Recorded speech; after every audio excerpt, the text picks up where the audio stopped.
we're about to start the meeting. We're going to mute everybody except our presenter, okay? And so, everyone, it's been fun getting to know you. You know, there's a lot of energy. Thanks, everybody, for joining us.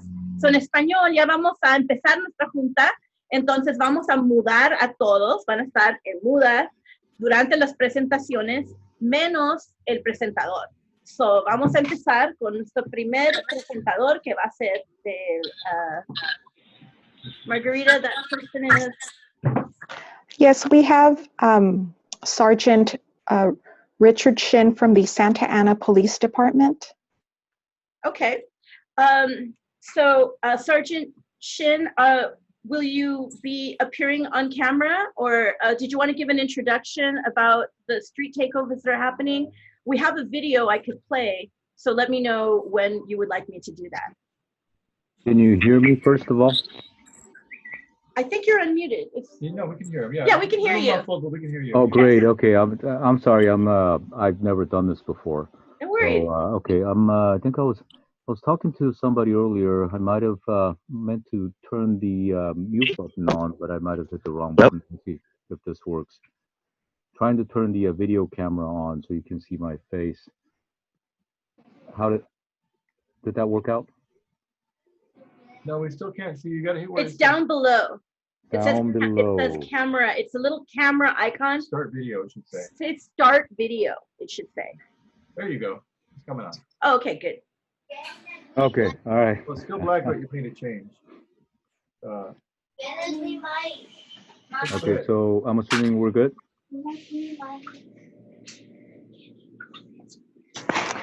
Sergeant Shin, we are not able to see your face, so I don't know, maybe it's the orientation of your camera, but...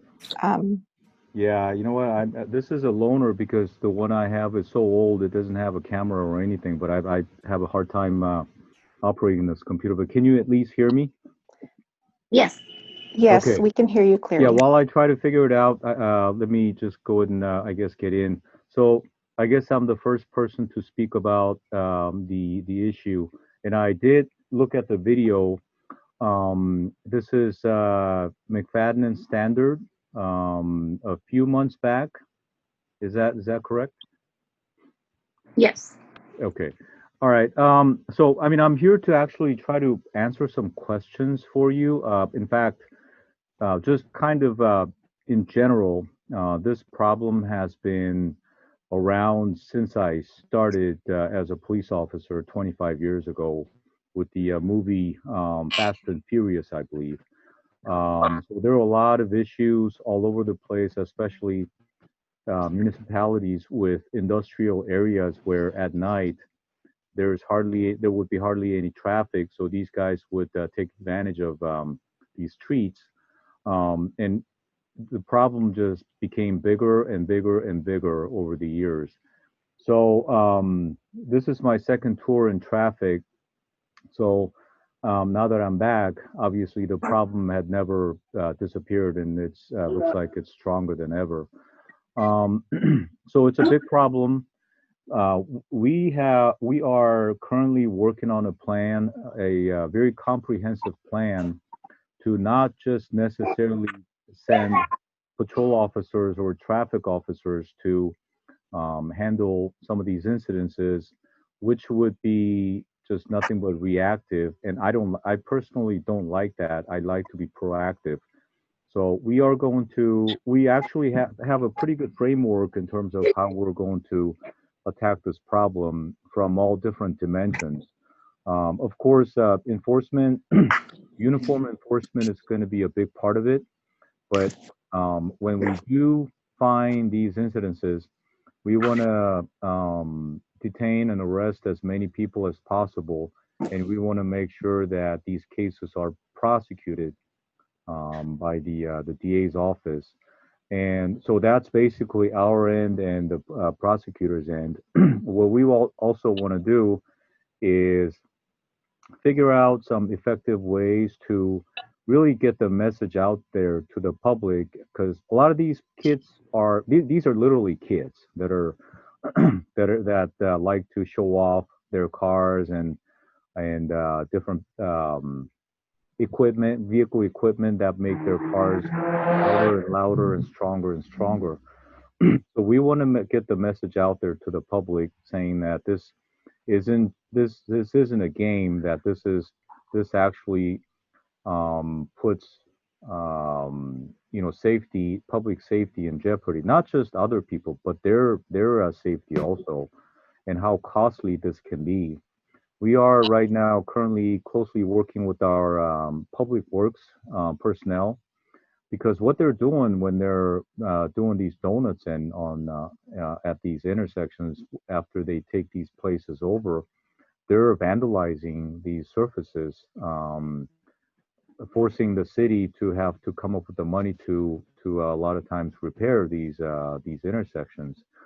So public works personnel are very much involved in this effort as well. And also we are working together with our neighboring cities like Irvine, Tustin, Costa Mesa, because we're on the same boat. So we want to bring some resources together to attack the problem. I think one of the problems was, what can the community do when and if they are confronted with these instances at their intersections where they reside. I think the first thing, obviously, I can tell you, and you guys have heard this before, obviously call us, and you may or may not see the uniform officers as soon as you would like. These things typically happen on Fridays, Saturdays, Sundays, where the call loads would be very, very big. So the officers do the best to try to respond, and at the bare minimum, try to disperse these kids. So one of the things we're going to do is we're going to um, deploy more resources on the weekend, and not just officers, but officers who have some expertise in combating these issues. So I don't want to just ramble on. If you guys have specific questions, feel free to just stop me and then type in so I can answer some specific questions. But one thing I can tell you, like I said, is the program we're going to be coming up with. Like I said, we have a pretty good foundation and framework going. Is going to be very comprehensive, and we're going to be attacking the issue from all different directions, not just going out there citing and arresting and impounding cars necessarily, which is a big component. But we want to make sure we follow through and hit the problem as hard as we can over a shortest period possible, so we send out the strongest message. So if anything, they do not even think about coming into our city. That's the short-term goal, and the longer-term goal is to once we achieve that, we put in maintenance measures in place so that we continue to keep the problem either non-existent or to a minimum. Thank you, Sergeant Shin. Is this a good time to do a screen share and show folks a short video of some of these cars doing donuts so they can see how dangerous it is?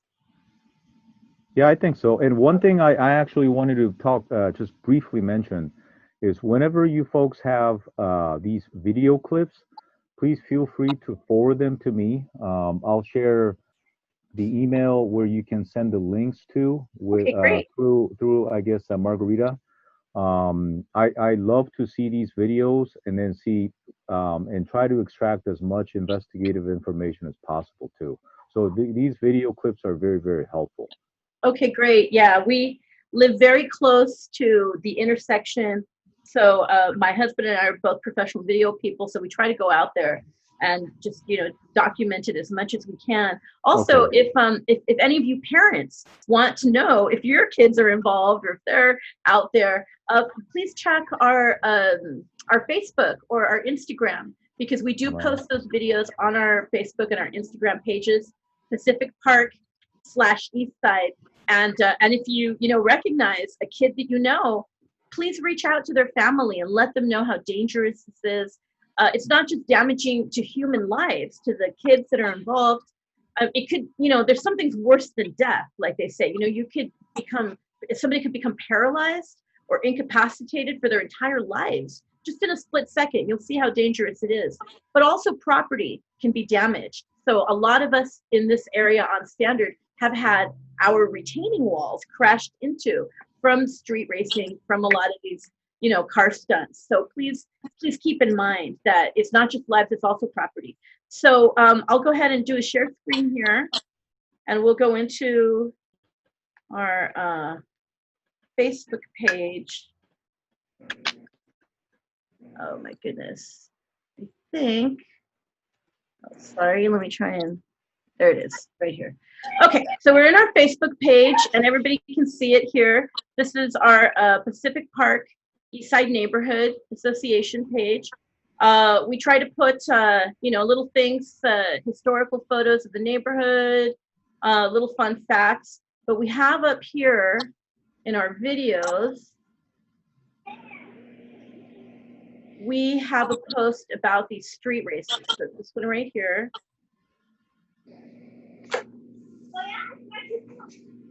And we have a 7-minute video on the street race. You can watch. Here, watch some of this.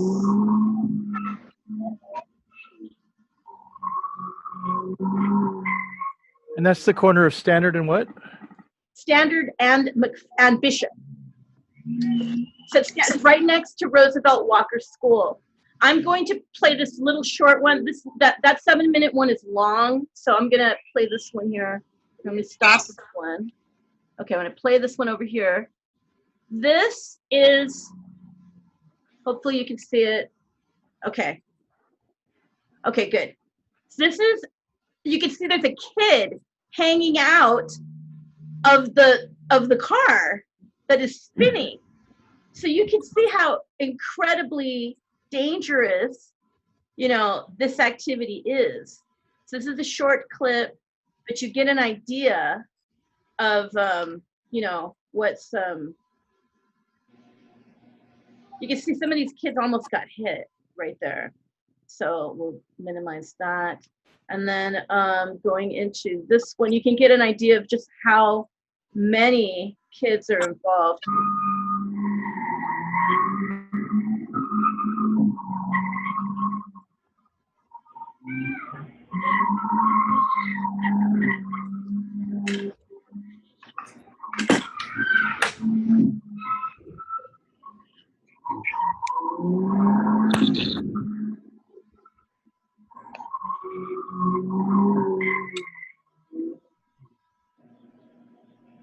Okay.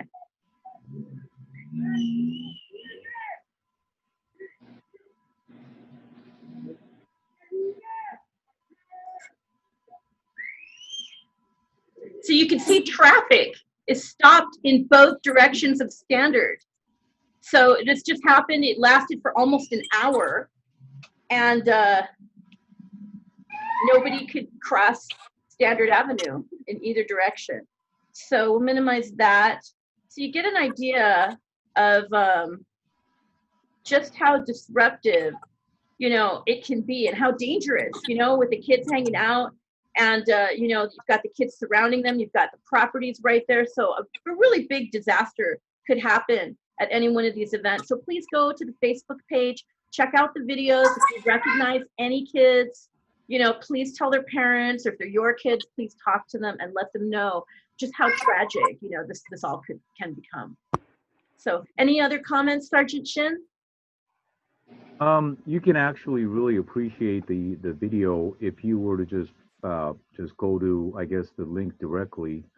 I'm thinking it's kind of choppy. I don't know if it's just my end, but it's kind of choppy and jerky. But when I watched the video, as it smoothly flowed, you can truly appreciate how dangerous this kind of act can be.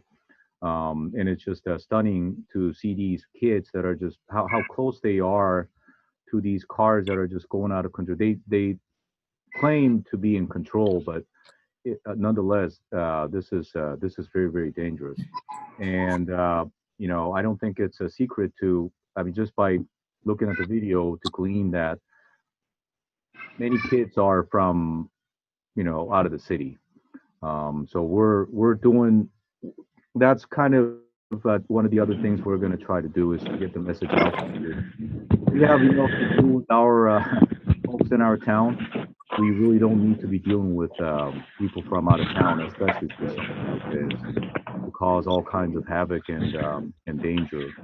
In fact, Sunday we it was a pretty successful night. We deployed a total of 4, 5 officers, including a sergeant, on Sunday night, starting at about 8 o'clock, and we wound up with, I believe, 2 arrests, 4 impounds, and a bunch of citations. And sometimes it's kind of hard. Some nights we would go out there and we wouldn't find anything. It's almost like trying to find a pool of bait fish out in the Pacific Ocean sometimes.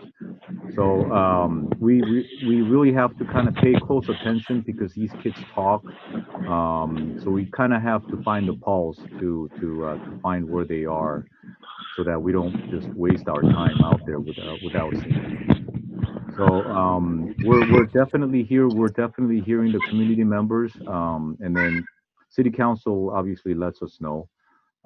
If you guys have any questions, any input, anything like that, I'm the one that's supervising the new program, overseeing the new program. So please feel free to give me a call.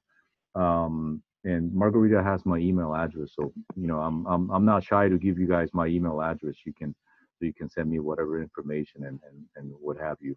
I'll be the point of contact for any of you folks for any info, suggestion, anything like that. So please feel free. I don't know. You want me to just get it out here, or Margarita? Is that something you can just out Yeah. to participants? Can you or? type it into the chat, Margarita? Yes, yeah, that's what I was going to say. Oh, So oh. everyone, I'm going to send you Sergeant Richard Shin's email address, so you can feel free to email him directly any videos. You can always email it to me and I'll email it to him, but again, he's here at your meeting. He was asked to participate. He's very interested, so I will do that right now. Thank you. Okay, outstanding. Thank you. And sorry for not being so tech savvy. Just But you will be the next time. You see, you just knew once. Now Yeah. you're a pro. Now I think I know. Yes. And to say it in Spanish, para decir en español, no sé si hay traducción, pero si ven este tipo de actividad de los carros en las intersecciones, por favor, contacta a la policía, llámalos cuando los ven, o si ven en el espacio aquí de chat, Margarita está poniendo el email de Sargento Chin. Él está disponible para sus reportes también. Y también quería añadir a eso que por favor vayan a nuestra página de Facebook. Tenemos, creo, 3 videos. Uno muy largo de 7 minutos que incluso tiene cuando llegan los policías y qué rápido se pueden desaparecer toda esta bola de jóvenes. Pero es muy importante que vea quién está participando y si reconoce su hijo o el hijo de algún vecino, por favor vaya con ese vecino y hable con ellos, o si es el hijo suyo, por favor hable con ellos, porque como puede ver en los videos, es una cosa muy peligrosa, y no solamente peligrosa en que alguien puede morir, porque como se dice, hay algunas cosas que son peores que muerte. Y para alguien tan joven que queden paralítico o herido en alguna manera que les afectará por el resto de la vida, eso es una tragedia que se puede evitar. So, es muy importante, vayan cuando podemos filmar. Felizmente yo vivo muy cerca de la Standard aquí en la esquina, y yo y mi marido somos videógrafos, so vamos a sacar video lo más que podemos y lo vamos a poner en esas páginas de Facebook y de Instagram para que puedan vigilar, puedan ver si reconoce a esos niños, y si les reconoce, por favor, hablen con ellos, porque se pueden hacer mucho daño. Y también a las casas, hay mucho daño que ocurre a las propiedades con los carros que chocan contra las paredes o las casas mismas. ¿Ok? So, eso es, y también vamos a poner en el chat el email del sargento Richard Chin. Se los voy a leer ahora para que lo tengan. Es rshin@santa y la marca, Ana y .org. So again, Margarita just put in our chat, our chat down here. We have our chat over here though. The email for Sergeant Shin, and that is rshin, RSHIN at santa-ana.org. So if you have any photos or videos of any of these like donut takeover, street takeover events, please send them over to the sergeant. If you see them or anything happens, please call the police. I don't know if it should be an emergency or a business line, Sergeant Shin. Does it matter when they're happening? I'm sorry, what was the question again? If folks should call the 911 emergency line or the business line. Yeah, absolutely. If it's something that's happening right in front of your house, like the one the video is purporting to be, then absolutely you should call 911. That's an emergency situation. I mean, that's just disaster. That's just waiting to happen. I think was it 2 weeks ago? There was a possible race-related traffic collision on Bristol. So yeah, absolutely, something like that. So please don't use my email address to report something that's urgent in nature. It's just I'm reaching out to you folks for things that I can watch, things that I can use to educate myself, and to kind of connect in a less urgent fashion with the community members, because I'm here now since January. This is my baby. I take full ownership of it. I really want to make an impact in a more of a innovative way, if that's possible. And I definitely need input and help from my community members.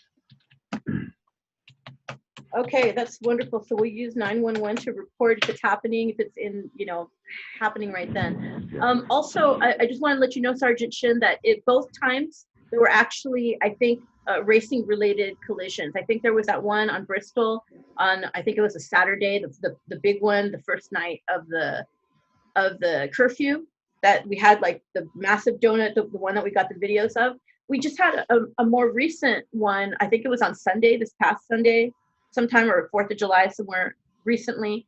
And there was a fatality right after that too. It seems like, yes, like they leave and they go towards Garden Grove or towards Fountain Valley, seems to be the route of where they're coming from. And yes, so between this intersection and Fountain Valley, Garden Grove, I think there was a fatality on Fairview, if I'm not mistaken, Fairview and Edinger. It was an older man, and it was around 1 a.m.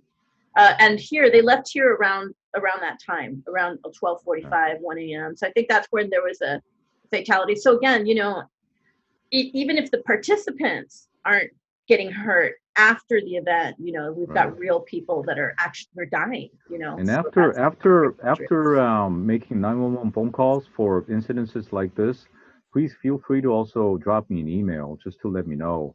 Because when I come back after a weekend, sometimes I can't go over every 911 call that we received. So please feel free to give me a call, or I'm sorry, shoot me an email with the location information about the time you placed the 911 call. And then, I mean, it might be a shot in the dark, but I'd love to look into these calls and see. There could be a I don't know, some door ring video out there somewhere that I could come across that I possibly could use as a piece of evidence against somebody when I try to make a case against these people. So yeah, let me do the research. I just need some possible, anything that I can use to make a case. And I mean, you don't have to give me your name or number or anything. It would be helpful if I had some callback information or contact information, but it's totally up to you. Okay, great. Thank you. Thank you so much for joining us, Sergeant Shin. Oh, thank you. Thank you for the opportunity. So now we're going to move on to our next guest, and that is a public works update. So Margarita, you want to go ahead and... Yes. Thank you so much, Sandra and Celica, again, for reactivating the neighborhood and having this virtual meeting. It's so important. And so we have two presenters from Public Works.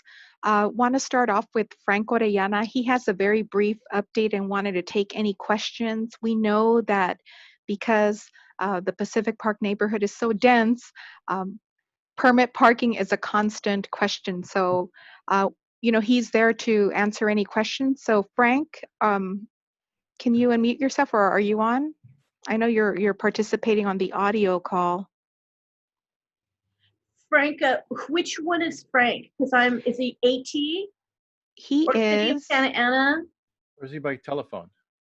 Oh, he's participating. Yes, he's on the phone. So I think he's the 647. He might be the have him. 647. So, yeah, I think you have to unmute him, Sandra. Okay, so I have to go into the waiting room. The participants. Uh-huh. And Okay. then, Oh, I see this one right here. This call. yeah. And if I could say, if you're presenting today with a Can you guys hear me now? Yeah. Hi. Yes. we Yes, can hear you. yes. Hello? Yes. yes, but I wanted to say I'm real here. You quick- guys found me. Great. Oh, just one moment. We have our everyone. engineer just wanted to say something real quick. Yeah, Frank, we have just a one couple of moment. people later who were doing presentations to share their screen. To avoid what we saw earlier, if you could go into your settings, where you go to your settings as profile and scroll down to settings, and you scroll down to turn off screen sharing before we get to you, that would be appreciated. And if you have a question, put it in the chat, and I'll try to answer it in the chat. Okay. I don't think you have a slideshow though, Frank, right? You're going to give us a verbal report? No, I don't. Mine's just Okay, going to be basically reintroducing myself to everybody. Okay. Take it away, Frank. All right. Thank you, guys. Thank you for having me. My name's Francisco Orellana. I'm traffic engineer for the city of Santa Ana, a senior traffic engineer for the city of Santa Ana, and I handle all the neighborhood traffic, school traffic, speed hump traffic program, as well as the permit parking program, and anything else they want to assign us. I think we just inherited the crossing guard program as well from the last council meeting. So we're working through those details. We'll be taking over the program from the police department. So if you have met me before, you've seen me around most of the neighborhoods and everything. I work well with Zed, one of our other senior engineers that does a lot of the arterial work, and Caesar, which does a lot of our signal work for us. So we're a combined group that we work all together. And we're always communicating on the needs of the neighborhood.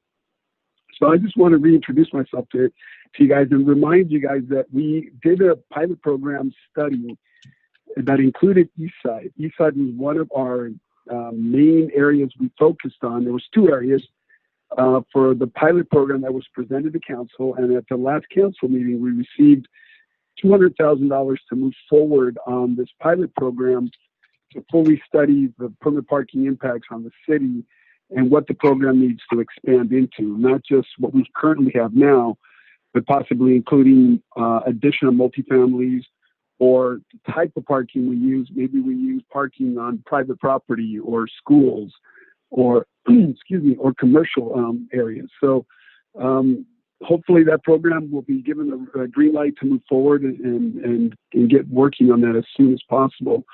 But mostly what I'm here for today is to be able to see if you have general questions of the permit parking program. And if you guys are aware of our new, well, relatively new, it started about a year and a half ago. We have an interest form. If you're interested in permit parking, we have an interest form instead of doing the old observations. So for you residents that already have permit parking, and you remember you used to call us out, we used to come around at midnight or 2 in the morning and do observations we meant to see how bad the street was parked. We still do those if you don't want to have an interest form. But we have is the interest form that you submit, and anyone that's either renting or owns the home and lives in it can sign the interest form in lieu of the observation phase. And if you get 51% of the people to say they are interested in permit parking and show us pictures of the problem, we will directly put you into what we call the petition phase. The petition phase deals with the owners being able to say yes or no to the program. Now, that's part of what may change or not may change with this new study that's coming about. We may include not just the owners, but also the renters, which will be a big difference into the program. That's one of the portions that's being studied moving forward. So, but for now, for a street to pass permanent parking, it requires 66% of the owners to agree to it. So like I said, it looks like there's some changes coming in the horizon, and hopefully we'll be able to implement those. Outside of that, if you have any general questions for me regarding permanent parking or anything like that I can answer, or very specific questions, I'm here for them.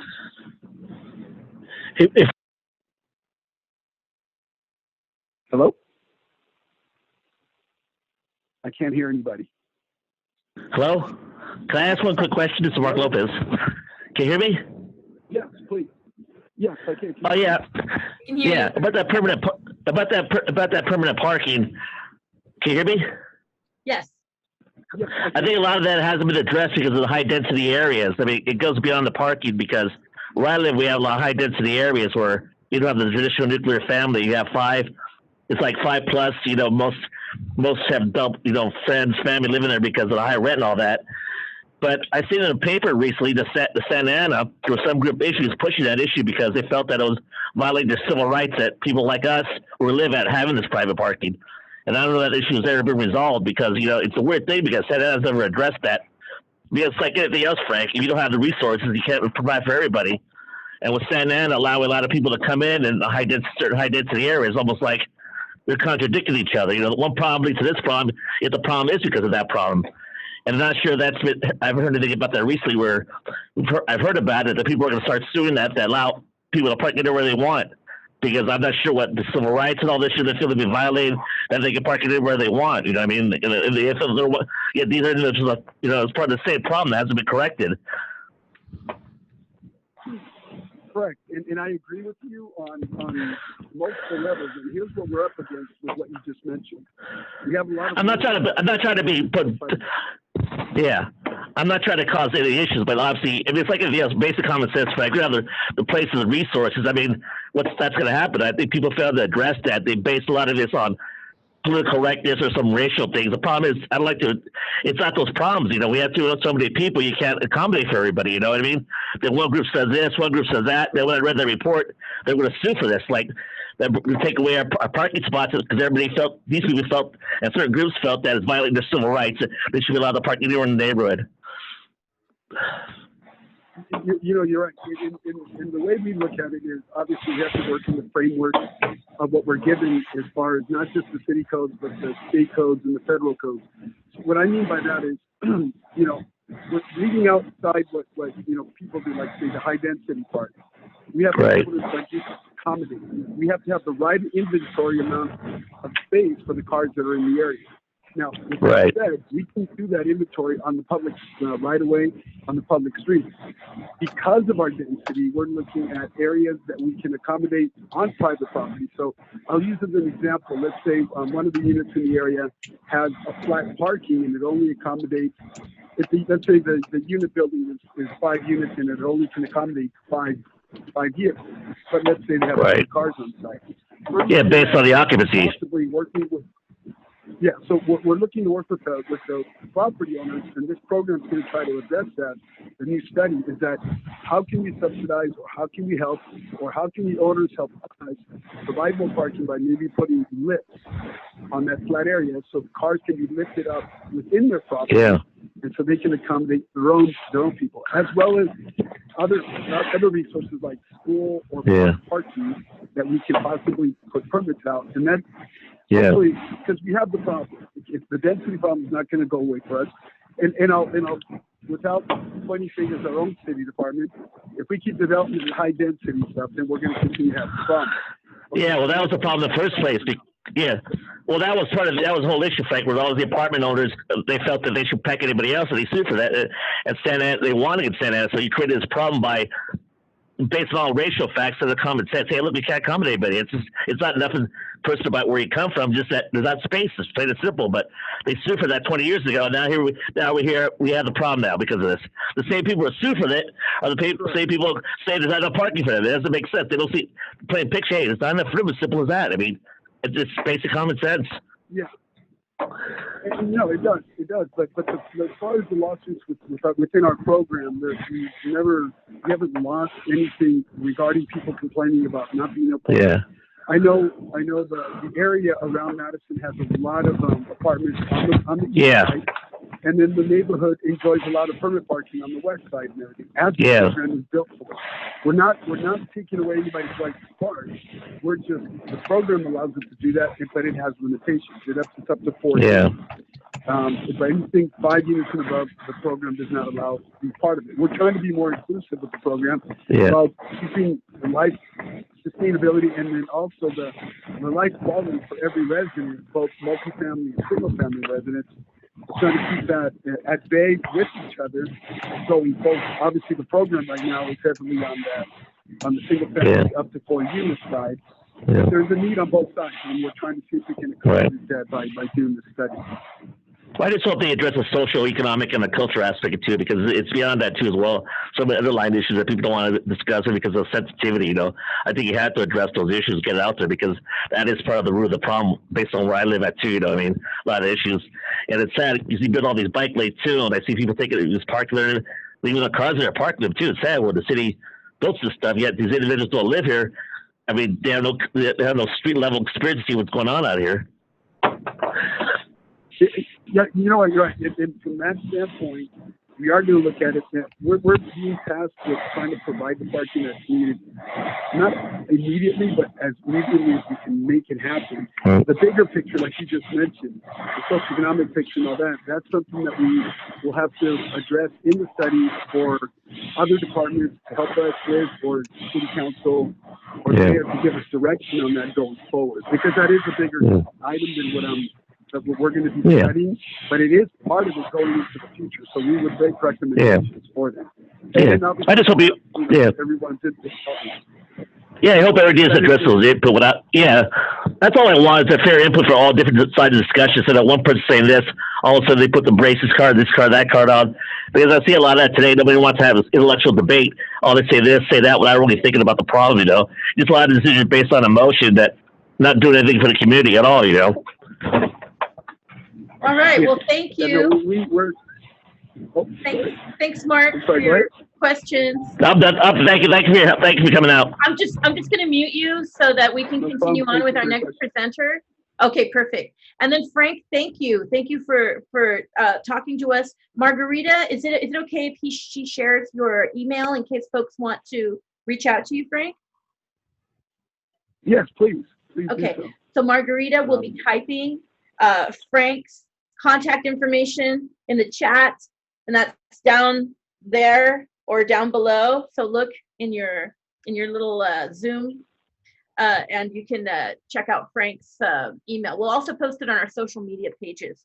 So now we're going to and one other thing also, Frank, just for me, is if we could I don't know if it's possible to have some kind of a map that we could access maybe on the city website that tells us where all the permit parking is, because like sometimes I have to go into another neighborhood or in another part of East Side and I don't know if it's a permit parking street or not. Mine is, but if I'm, shooting a photograph or something, then it would be nice if I could just look at a map and say, oh, hey, I'm going to be shooting this photograph on a street that, does or does not have permit parking. Then I, can avoid a ticket or something. Definitely. I know we have some maps online, and I just want to make sure that the ones that we do have are accessible and up to date. But yeah, I would definitely, once I resolve that with our IT department, we'll get that to you, because I thought they were already online. So let me check, and then I'll get back to you on that. Oh, perfect, Frank. And if you send them over, we can post them on our social media so people have them handy too. Okay. Thank you. Appreciate it. Thank you. Thanks, Frank. So it's Frank Orellana from the traffic engineer. So now we're going to move on to our, we have a note from Celica. She says the permit parking signs are too small. So just take a note on that, Frank. And then hopefully we'll get, we've got Frank's email up now over on the chat. And so we can continue the conversation, hopefully post a map of what streets are permit parking and not, so we can keep track of that for ourselves. Now we are moving on to, I believe, is it Public Works? Yes. Yes, So Public Works. So go take it away. next on the agenda, we have Zed Kekula, also from Public Works Traffic Engineering. Zed, are you able to share? Yes. Can you hear me? Yes. Yeah, let me share my screen. I need someone to disable, the host is disabling the screen sharing, Oh, the host is disabling what? The screen? the screen The sharing. screen sharing. Oh, okay, because you need to share? Okay. Yeah. Let me Yeah, go ahead and give yeah, that I- over to you. I've got to do it on my end, but if Oh, you you do? make sure you go into your settings and turn off screen sharing, that would be helpful. Oh, I have to go into my settings? No, I'm the host again. I'm going to make Zed the host. Okay, all right. But Zed needs to do it in Oh, his settings. Zed, you need to turn off screen share. I don't know if that's necessary now because I think we got rid of most of our mischief makers. Okay, all right. But, you know, if you know how to do that, Zed, it would be good to go into your settings, turn off screen sharing so nobody draws yucky I do things. not know how to do that. How do I do Okay. I don't know, but I'll find let's- out. But I yeah, think let's- we're good. I think we're good right now because we kicked out most of the mischief makers. So I think Yeah. everybody here we know. Yeah, if there's an Okay, issue, share? just reclaim the host. But yeah, you can share now. You're that? All good. right. So could you guys see my screen? Yes. Yes. All right. Excellent. Let's get this Yes. going. Zed, is it, okay, there you go. So that's a little better. We just wanted to get it as zoomed up as possible. Yeah, so what I'm gonna do, well, first of all, I'm Zed Kekula, like Frank said, I'm one of the senior civil engineers in the traffic group. I'm gonna talk about two things primarily. One is what we have money for, and the second part is gonna be what we're trying to get money for, okay?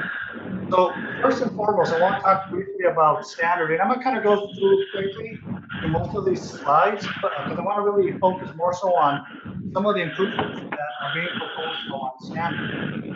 So what I want to do first is talk about some of the background. You know that. Mute yourself. I'm sorry. Mute yourself, Mark. Oh, sorry, You sorry. need to mute yourself. Sorry about that. Okay. No Okay, worries, no worries. Continue. So I know that you mentioned that the committee had asked for certain things on standard. The city listens. The city listened. We actually took that comments, and I know there were different studies that were done, but the actual plan that was developed by the city, with the biggest thing is community input. These were really heavily community-oriented plans. They were adopted as part of the Central Santa Ana Complete Street Plan. That included the standard corridor, and that plan was approved by City Council a couple of years back. One of the things that we like doing is we develop plans, but in Public Works, we like building things. So we take those plans and we go for money. So we applied for a grant for standard, and we actually received $6.9 million for improvements along standard. And I'll talk about some of the improvements a little bit later. So the purpose of the grant that we received was to enhance safety for all the users, bipeds, drivers, everybody, improve mobility and efficiency through the corridor, and look at any additional parking opportunities. Because you guys already talked about it with Frank, parking's a hot commodity. So what I want to talk about is the picture here on the left.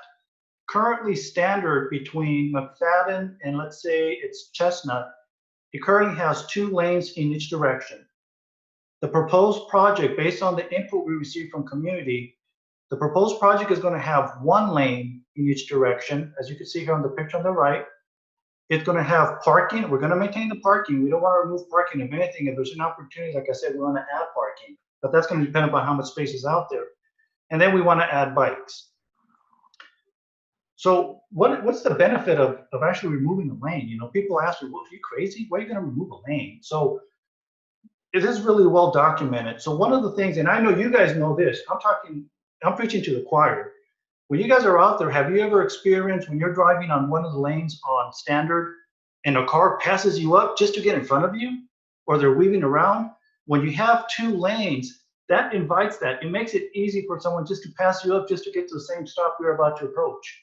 So that's a safety issue.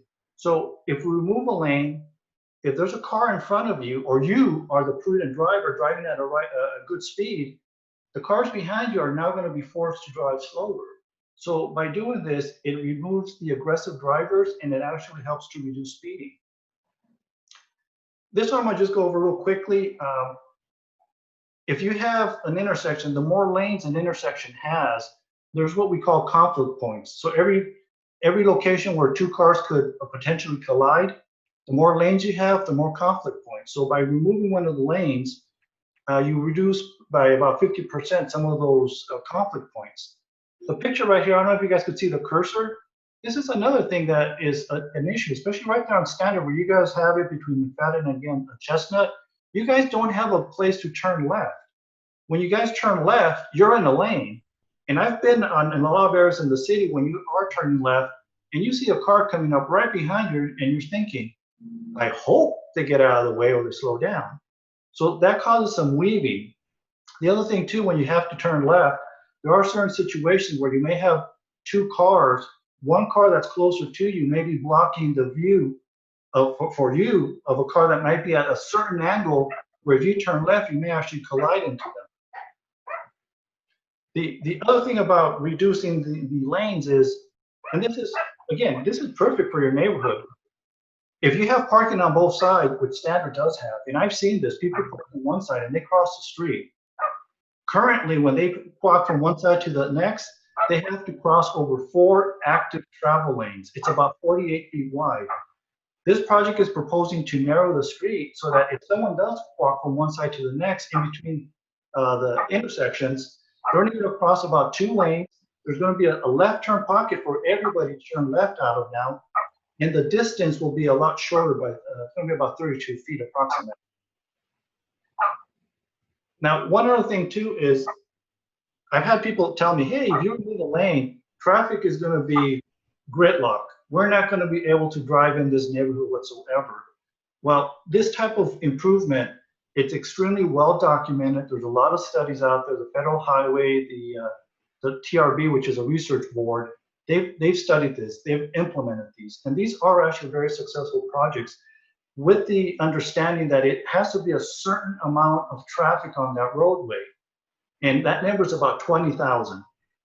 So if your traffic is 20,000 or less, you actually have a good candidate for doing this, and the traffic will continue moving efficiently and safer at slower speeds. Some of these projects have been implemented in San Francisco, Long Beach, LA. There's a lot of places in California. We actually implemented one many years ago on Memory Lane. So this is what I want to show you guys. Could you guys see this, or do I need to get out of the PowerPoint view and kind of go into the file so I could zoom in a little bit more? Can anybody answer that? Well, I'll tell you what, let me just get out of here so I could zoom in a little so you guys could maybe see this. Yeah, that would help. I can see it. Thank you. You can? Oh, okay. I can see it too. Okay, in that case, I'll just stay here. So what are some of the things that we're going to be proposing on Standard?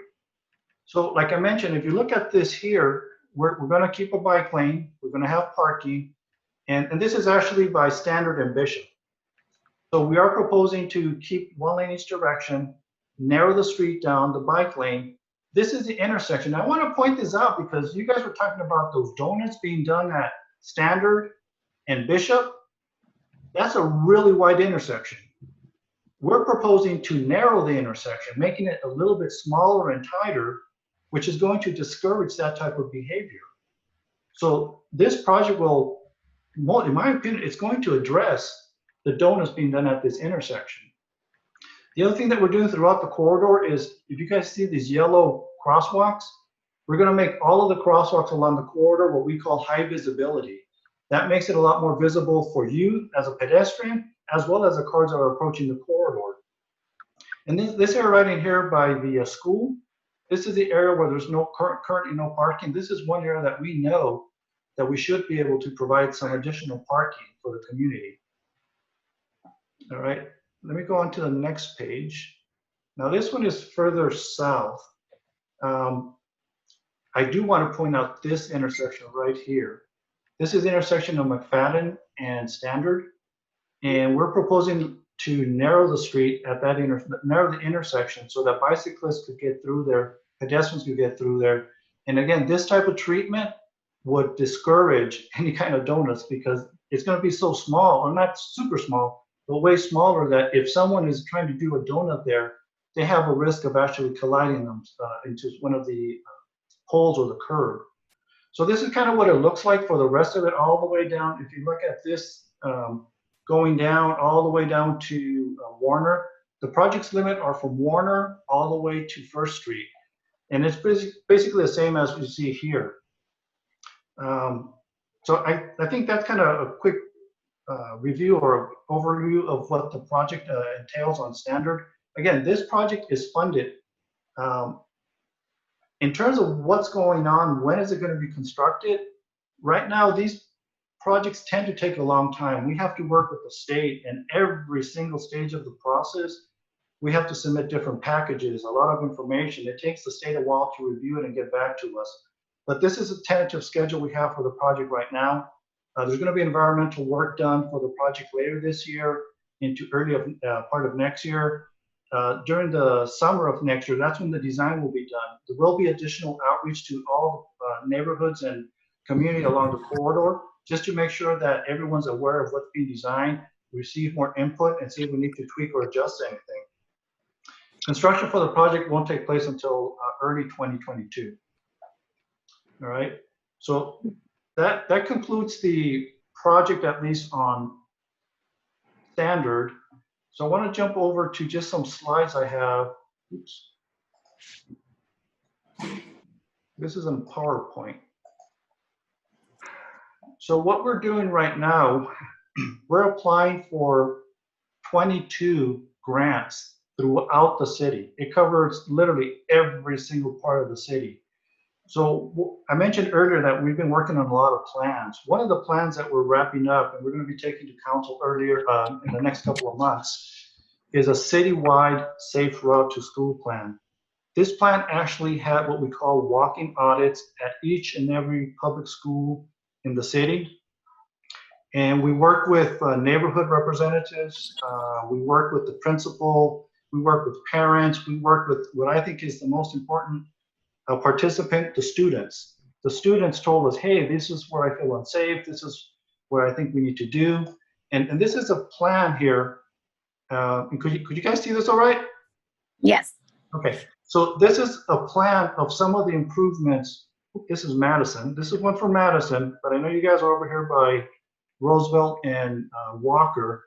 These are some of the improvements that are being proposed. As part of this one, we're looking at signalizing the intersection of Standard and Bishop. All right, and then all of these other areas, we're looking at putting crosswalks and also narrowing the crossing at a lot of these locations. And why do I say narrowing the crossing? If you as a student or a pedestrian, generally as a pedestrian, if you're crossing from one side of the street to the other, the longer the crossing, the more exposure you get for cars driving through there.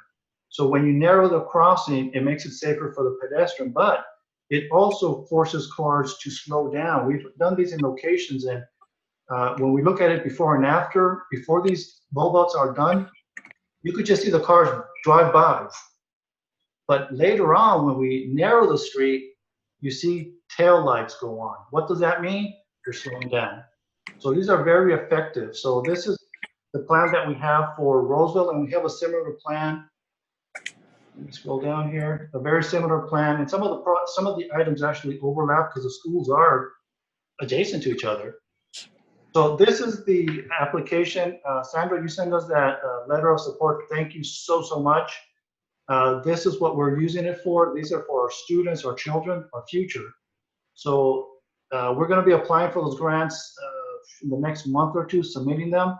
We won't know if we get the grant until June of next year, but the important thing is that we're getting these in, and we cannot submit these without letter of support. So I have to say a big thank you. That with your help, we can't do these. So anyway, that's all I have to kind of share with you guys. If you have any questions, please let me know. I'll be happy to answer them.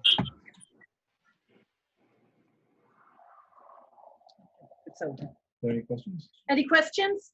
Does anyone have? Yeah, it's one question. Can you hear me? Yes, I can hear you. Will there be improvements like to sidewalk areas too? So, I mean, when I see a lot of sidewalks, maybe cameras too. Because I can see the concerns of why there's so much traffic right now, because a lot of parents, because of security reasons, a lot of gang activity in some of these areas, the parents like to take their kids to school. Do I see any proposal for like security cameras or like extra type of like maybe phones or something like you have on the freeways for any type of reduced criminal activity? Because I know why a lot of these parents in these areas drive their kids to school, because it's not safe to walk, especially on that Standard and McFadden area. That's like a hot spot for criminal activity there.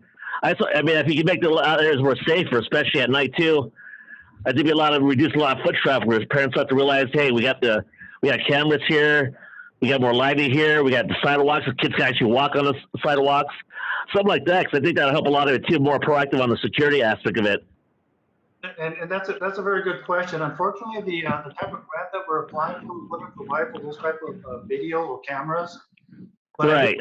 I do want to point out that one thing I did forget, what we're applying for the school also includes sidewalk and missing wheelchair ramps, because that's because some of the sidewalks are pretty bad. That's really, if you walk and you want to trip or knock your head out, you know. Yeah, absolutely. We did a citywide survey maybe 4 or 5 years ago, and we're using that information to because if you're walking to school, we want to make sure that you can walk on a good sidewalk, and you're pushing the stroller, we want to make sure that you don't have to lift up your stroller to get onto the curb. Right. Yeah, because some parents are just driving 5 minutes from the house because a lot of security or the kids don't. Some of these sidewalks are pretty bad, especially with the older residents where you got potholes, you might trip on some. So I figured that might be included in the study too, as well as that, because that could help reduce a lot of the traffic early in the morning, where parents feel safe that the kids can walk the streets. Yeah, and just to let you know, a lot of the schools in Santa Ana, they actually have a high percentage of students walking. We have some schools that have up to 80% walking to. Yeah. I don't know about Walker. We're going to look into that. We did a survey. Yeah. We have information. I just don't have it available, but it's a very. It's just at certain times like clash of the Titans every morning, because you have the people going to work and the students, so you always have a high aspect of somebody get hurt. Yeah, no, absolutely. It's chaos. That's what I call it, chaos. Yeah. Control chaos. Yeah. And then also that I'm right on the corner of Standard, just a block away from Roosevelt Walker, and I see a lot of families crossing maybe 3 streets up from south of the crosswalk there on Bishop and Standard. A lot of families do not use the crosswalk, and they don't go all the way to McFadden, for the security reasons, because there is a lot of criminal activity and homeless there. So they just cross the street, over at Grant or, what's the one, Wisteria is a big street that a lot of folks cross on. So I don't know what can be done, but I know that there's been a lot of near misses I have seen, and we did have one fatality. I do want to call people's attention though, real quick, too, that it looks like we're getting a traffic light over at Bishop and Standard. I think that might help quite a bit. Now, I just want to clarify one thing on that one. That's one that we're applying for. We're applying for that one. That's not funded yet, but we're applying for it. Okay, so and then go ahead. Do we have some flashing lights over at the bike trail over on Maple and Bishop? I see something at Holiday and Bishop. I know that I don't have the email that you had sent me. Whatever I told you we're going to add on the email, that's what we're going to do. That's one of the things we have to add to this exhibit. Okay.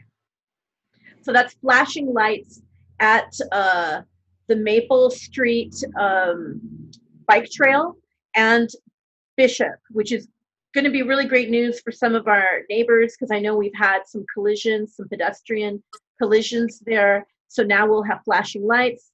That's a big plus, hopefully. So thank you so much, Sed, for ensuring that gets on the list. No, absolutely, and this is very good, because you guys know your neighborhood way better than I do.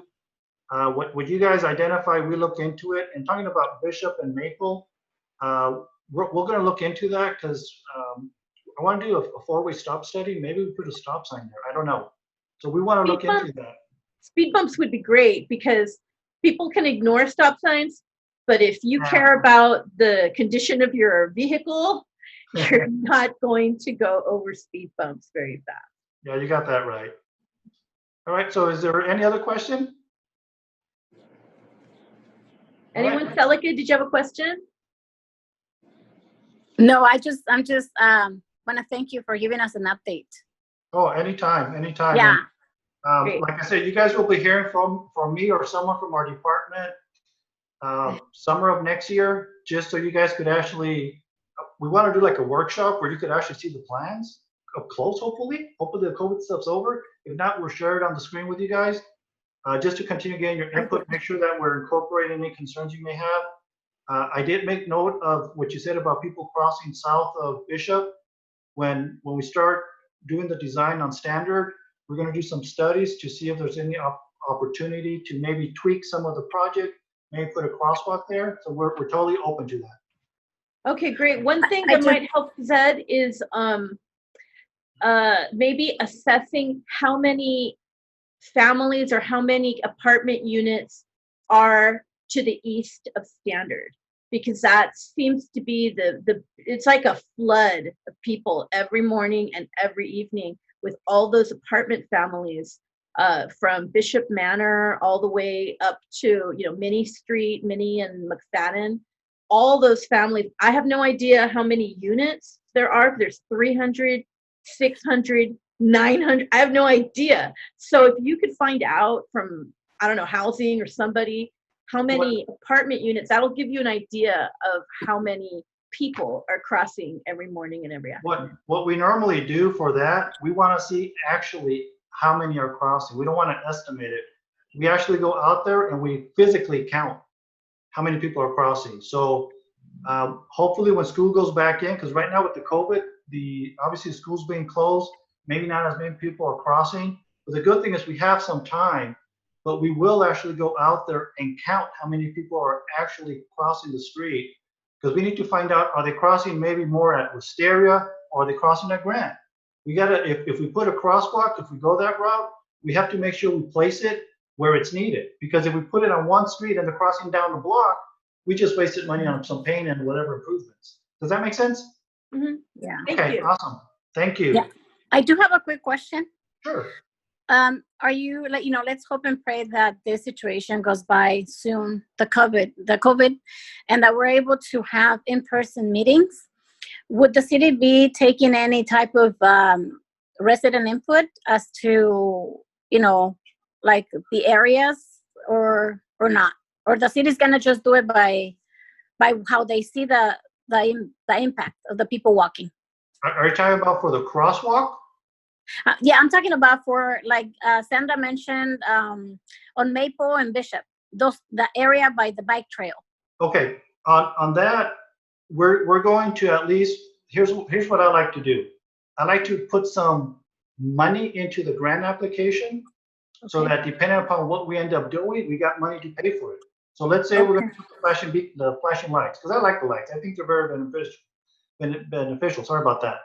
So if we put that in the grant and we get it, that doesn't mean we have to put beacons. We could use that money potentially to do a stop sign or potentially speed. But we have to do what we call an engineering study. We have to figure out from an engineering perspective what's going to work best. Because if you do, I don't know, like you pointed out, if we put a stop sign, but they're not going to abide by the stop sign, is that the best option? Yeah. So at that point, we know that intersection is a concern to you folks. It's a concern to us as well, man. So we're going to definitely look into it. All right. Thank you. Okay, you're welcome. Thanks, Celica. And I have another question. It's not really traffic related, but it's our monument signs. The entry to our neighborhood still says East Side, and it's pretty beaten up.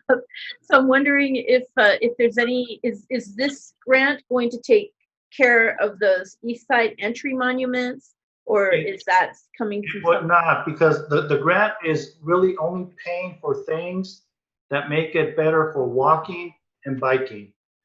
And a monument is pretty, it's nice, but it doesn't impact whether you walk or not. That's the way the grant sees it. So it wouldn't qualify for that. Okay. Okay. All right. Well, thank you. Thanks so much, Ted. Okay. Thank you. You guys have a good night. Take care. You too. Good Yeah. night. Thank you. Okay, so we will, I guess, stop the screen sharing. Zed, or okay, I guess we got Victor knocking that off now.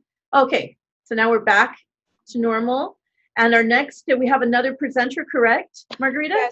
Yes. So next, our final presenter, and again, thank you, Celica and Sandra and Victor. Victor had a tough job tonight. We really thought it was so timely to include an update on the Census 2020 with particular focus on the areas that have not responded as much. So we have here Daisy Perez from the City Manager's Office. Daisy? Hi. Hello, Daisy. Daisy. Hey, Daisy. Can you guys see me? Yes. Yes.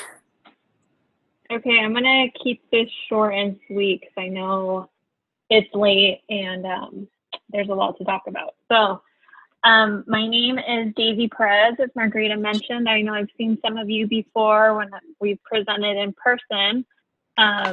Sorry you can't be there, but we will make do, and thank you for having me today. I'm here to give a little update on where we are with the census. So first and foremost, before I get into all the data and details and things like that, the last time I presented to this group, and I want to say it was maybe February, I talked about how we wanted to do a neighborhood block party for the census, and we were going to do it at Roosevelt Walker, and there was like all these fun plans on basically all these things that we couldn't do. But I do have good news for the neighborhood.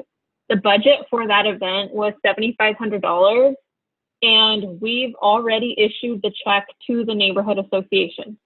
Wow, that's So great. you guys have that money in your account, and as much as I wish we could have used it for census, you are still in one of our hardest to count neighborhoods. We still want to focus community resources there. So I would just encourage you to save that money, keep it into your bank account, keep it in your account until we can have events again, and then you guys can have whatever neighborhood event you would like in the future.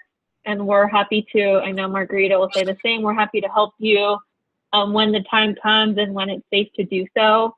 I just wanted to make an announcement that even though we couldn't do the event, we're still super supportive of your neighborhood. The funding is still there. And then we can talk about what that looks like in the future.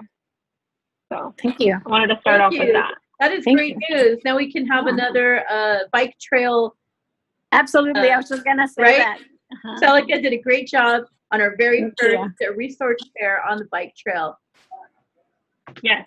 So to the extent, you guys can discuss as a neighborhood what you want to do with that again in the future when it's safe to have events.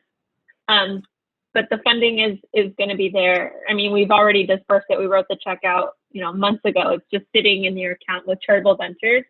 So if you have details on how you want to spend that, you can work with Margarita, and she guys can help you with that. Awesome, so that being said, you're welcome. So that being said, we weren't able to do our traditional or our planned approach that we wanted to do for this neighborhood, but we still have a ton of work to do, and we need your help to spread the word. So as you guys know, the census is a count of all of the households in the city, and as you talked about with some of the issues that you have, especially parking in your neighborhood, you know that there's tons of people there, right? But for Zed and others to continue to apply for these grants, we need to show other government entities just how densely populated this neighborhood really is, so that you can get as many grants as possible to have as many resources as possible. So the more accurate that this count is, hopefully the more resources, again, that flow to your neighborhood to help with all sorts of things, besides hopefully more parking. So data-wise, as a city, we're currently at 63.5% response rate, but your neighborhood is only at 50.3%. So you're about 13% behind just the city as a whole. And then we're looking at data on where each census tract was in 2010 and where you guys are now. And there are some census tracts that have already met their numbers from last time, 10 years ago, but this neighborhood has not. If anything, you guys are on our top 5 of the greatest difference between where we were last time and where we were here, which means we have the most work to do. So right now we're about 50%, and last time in 2010, we were at 60%. So again, we always want to beat 2010's numbers, but bare minimum, we need to at least hit those numbers. So we know that those households have responded before. So it's just a reminder to get them to respond again. It's my understanding that the Census Bureau will start having their enumerators or people going door knocking and getting responses starting in August. But of course, nobody likes people going to their house. And so to the extent that we can get people motivated to just respond now, and then they can avoid a visit from someone a month from now, you know, all the better. So we're working very closely with our neighborhood initiatives team, Parks and Recreation, and of course with the neighborhood to try to encourage everybody to participate as much as possible. And so with that, I just wanted to announce that we will be having a virtual event this Friday, and I'm hoping that everybody can participate and spread the word. So this Friday at 4 p.m., we will be having a virtual, we're calling it Censoteria, which is like Loteria, but census style. So we're going to be hosting it on our YouTube page, and we're also going to have it on Channel 3 if you have Spectrum, and then Channel 99 if you have AT&T. So we're going to go live at 4, and we're going to play a game. You can sign up online, or you can go to a pickup location, and I can talk about where those are in a little bit. And the idea is we'll be playing this game, and after each card that we call out, we're going to say a fact about the census. And then hopefully after everybody is super educated on why the census is important, they'll be more motivated to respond. So we're looking for as much community participation on that. And so far we've had very, very good response. And we have about 400 people that have already signed up for that. So to the extent that we can continue to promote that, that would be great. So that's all I have right now, and then I can take any questions from anyone. I know that was a lot. Daisy, you had mentioned that there was going to be prizes? Yes. Okay. So we're going to give out 10 $100 gift cards for this Loteria game. So we have Visa gift cards. You can spend them wherever you want. Hopefully you spend them in Santa Ana and shop local. But whatever you need, I mean, you can use it. It's not necessarily for any store or anything like that. That's awesome. And there's different locations where folks can pick these up, right? On like different days of the week. They can go to different places. Is there a place where folks can go to find this information? Yes, so you can go to our website. It's santa-ana.org/2020 census. We can put it in the description box here. And that lists all the game rules. It lists all the locations. I don't have the list in front of me, but I know we're doing it at the zoo every day, at the Santa Ana Public Library. They'll do curbside pickup there. We're doing it at City Hall, and then there's a couple parks in the area. I feel like we're going to be right in your neighborhood at Pacific Electric Park tomorrow. I can confirm that in just a minute. Yeah, I just put on chat the website, but if you could let us know, we could put it on our Facebook page and let people know. Yeah. I'll go ahead and share the event. I saw the event, the invite, and it looked really fun, you know, to win $100. You know, that's not a bad deal, and that might motivate some of our neighbors to participate. I hope so. And then I just checked the schedule, and we'll actually be in your neighborhood tomorrow from 9 a.m. to noon at Pacific Electric Park. So if anybody wants to go out and pick up a game card, if they don't have access to a printer, they can stop by and pick one up safely. Staff will have masks and gloves. And if someone has a printer, and they can just print it from home, there's a link on our website. Again, I'll post this in the description box or the chat box, and you guys can sign up and we'll email you a card. Okay, so just put that on there. So pick up a Loteria card and possibly win $100. Not bad. Yes, we're going to give out 10 gift cards, so total of $1,000 on the table. All right, that's pretty good motivation. So everybody spread the word. Tomorrow, mañana, allí in Pacific Electric Park. I hope to see you with a mask, and we can pick up our Loteria cards and spread the word. And I also, so thank you. That's a really exciting announcement. Yes, so that's just the beginning. We're trying to do a ton of focused outreach, and we have 5 target neighborhoods right now, and you guys are on one of our 5. So that's why we're going to be in your neighborhood. We're going to do this event this week, and then we're going to continue to do more outreach in this neighborhood specifically, and then actually a couple neighborhoods in this area. And like I mentioned, the prize for this Friday is going to be $100. But really what the census means, I cannot push this enough, it's thousands and thousands of dollars in your neighborhood per person. So to the extent that you guys can continue to advocate for the census and encourage all of your neighbors to participate, information is safe, it's confidential. Again, just for everybody that might need a friendly reminder, the website to fill out the census is my2020census.gov. And because of COVID, they did extend the deadline. So they have until October 31st to complete it. But again, we're really, really trying to get everybody to participate before August, because that is when the Census Bureau is going to start sending people knocking on their door, and we're trying to avoid that as much as possible.